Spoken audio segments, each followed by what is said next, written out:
My sister had struggled with depression since childhood. The doctor warned that she could not tolerate any kind of stimulation. As a result, my entire life fell silent. To avoid upsetting her, I never dared to laugh at home. I never dared to cry. When I got hurt, I did not even have the right to say it hurt. My parents would hug me with apologetic expressions and say, "You're the good one.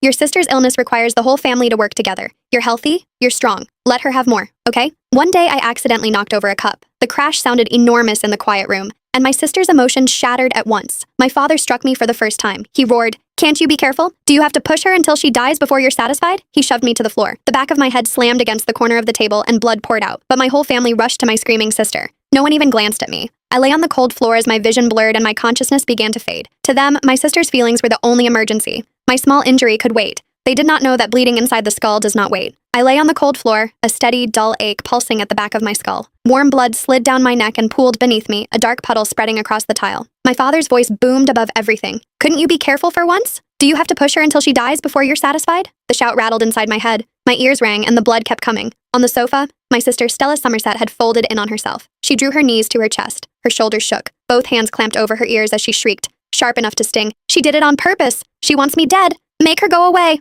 Go away." My mother knelt in front of her and rubbed her back in slow circles. Her voice turned soft and sing-song.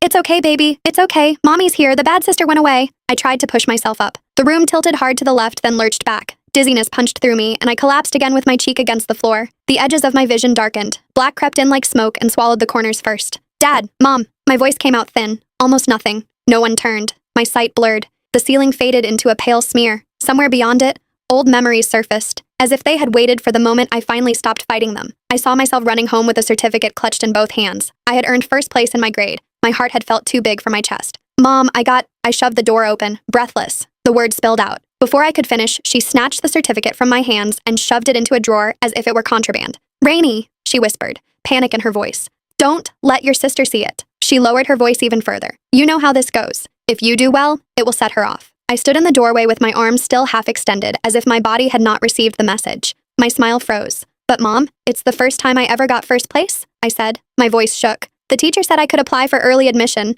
You're the most sensible one," she said as she smoothed my hair. Her eyes held apology, the kind that always asked me to swallow my feelings so she would not have to. "Your sister's illness needs all of us. You're healthy, you're strong. Let her have more, okay?" I nodded and went back to my room. I forced down the lump in my throat and swallowed every bit of unfairness whole. Back on the floor, the puddle of blood had widened. It crept under my shoulder, sticky and warm. My breathing turned fast and shallow, and I could not draw enough air into my lungs. White flashes sparked across my vision. "Mom," I tried again. This time the words scraped out of me. "It hurts." My mother finally glanced over her shoulder. She frowned as if I had interrupted something important. "Rainy, stop it."